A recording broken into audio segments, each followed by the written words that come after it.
Most people start their morning trying to wake up, but Seneca started his morning trying to wake up to reality itself. Before the world had a chance to distract him, before society could pull him into noise and triviality, before the demands of Rome could invade his mind, Seneca practiced something so mentally sharp, so psychologically intense, that even among the Stoics, it was seen as a discipline for only the strongest and most disciplined thinkers. While the modern world begins each day with coffee, comfort, and a desperate attempt to ease into the morning, Seneca began his day with confrontation, a deliberate shock to his system, a ritual designed not to soothe him, but to strengthen him. A ritual meant to break illusion, destroy fragility, and awaken him to what truly mattered. This morning routine was not inspirational. It was not gentle. It was not pleasant. And that is exactly why it made him one of the strongest minds in ancient philosophy. Seneca did not begin his day by checking messages, planning his tasks, or thinking about what he wanted to accomplish. He began with something far more powerful. He reset his mind by facing voluntarily and intentionally the harshest truths of life. He did this through the Stoic discipline known as Premeditatio Malorum, the premeditation of adversity. Premeditatio Malorum was not a thought experiment. It was not a practice for beginners. It was a mental exercise in which Seneca forced himself to imagine, in detail, everything that could go wrong during the day: hardship, pain, criticism, betrayal, financial loss, illness, inconvenience, accidents, and even death.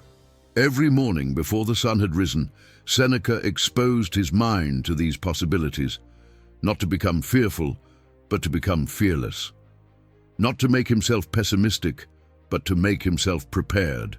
Most people panic when adversity strikes because they never imagine adversity until it arrives. Seneca imagined adversity before it had a chance to appear. He practiced the scenario so that the real experience would never break him. He knew something fundamental about human psychology. The mind becomes stronger when it faces fear voluntarily. But the mind becomes fragile when it avoids fear at all costs. This is why he wrote, "He robs the present of its power who has faced the future beforehand," meaning reality loses its sting when you prepare for it. Anxiety loses its grip when you expose yourself to it intentionally. Stress loses its control when you refuse to deny its existence. Seneca understood that the man who mentally rehearses misfortune becomes far more resilient than the man who hopes misfortune will simply never come. And this was only the first layer of his morning routine. After walking through imagined adversity, Seneca moved into something even more shocking, something deeper, more emotional, and more transformative. He imagined losing what he loved: his home, his wealth, his position, his health, his friendships, his freedom. Everything, not because he wanted to suffer emotionally, but because he wanted to appreciate more deeply. Most people experience gratitude only when something good happens. Seneca believed gratitude should be constant, and the way to achieve that was to imagine the absence of what you cherish. By picturing his life without these things, Seneca heightened his awareness of how valuable they truly were. This made him calm, humble, and profoundly grounded. He understood that attachments cause suffering, but appreciation without attachment creates strength. This is why he wrote, "He is a great man who uses the gifts of fortune as if they belonged to another," meaning, enjoy everything you have, but do not depend on any of it. Seneca believed dependence creates weakness, gratitude creates resilience. And this practice, imagining loss, was far more powerful than the passive gratitude journaling that people romanticize today.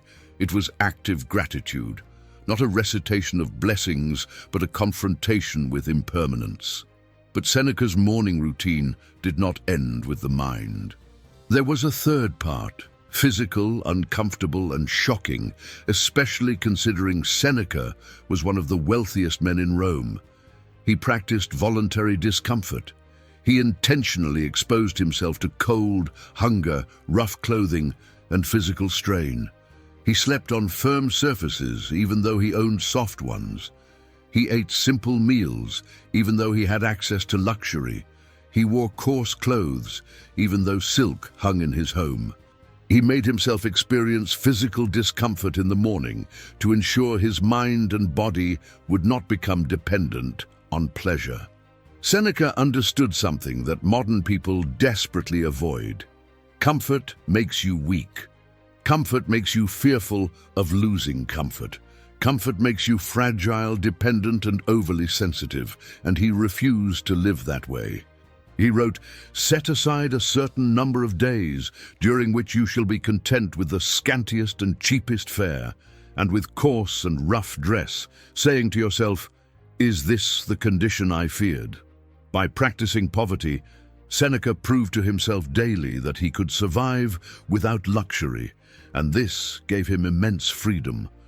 Wealth no longer controlled him. Fear no longer influenced him.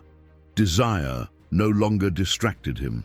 He had trained himself to be okay with discomfort, and because of that, he was never afraid of losing his comfort.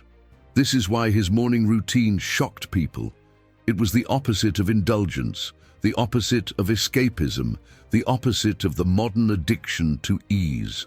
Seneca began each day by making himself stronger than his circumstances.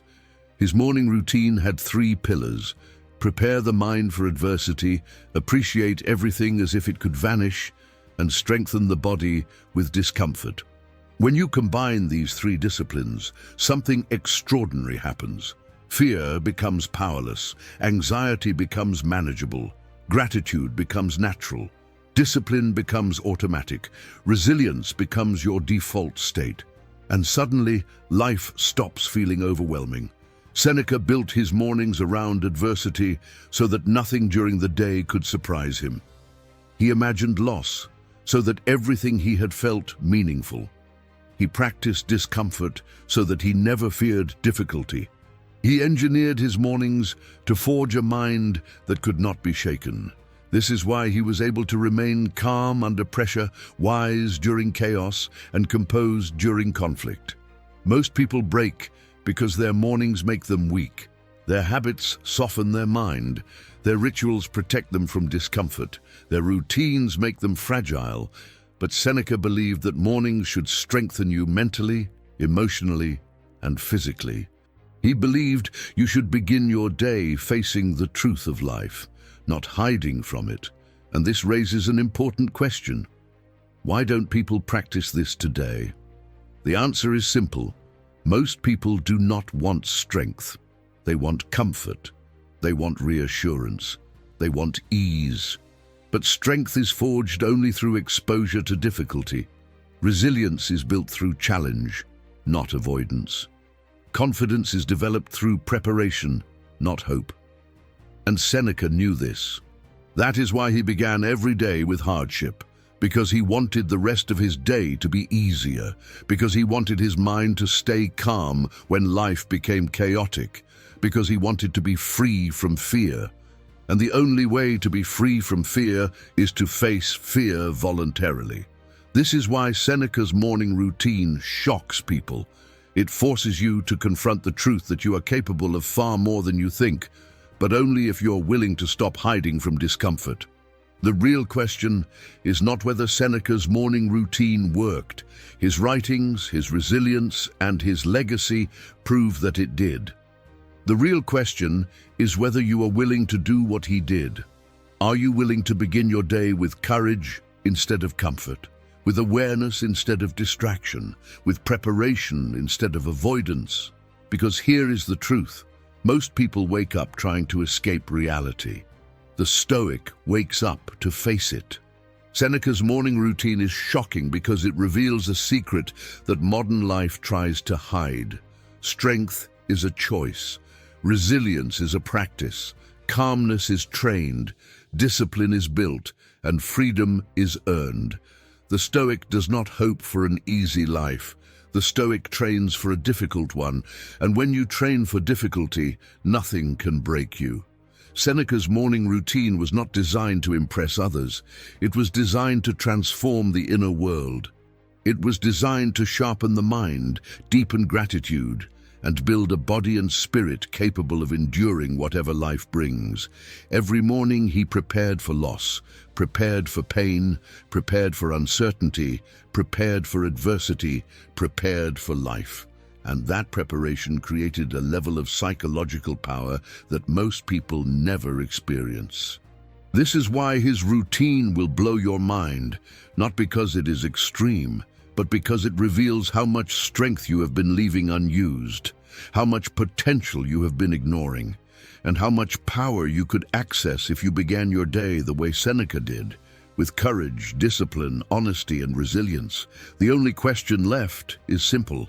Now that you know Seneca's morning routine, what will you do tomorrow morning?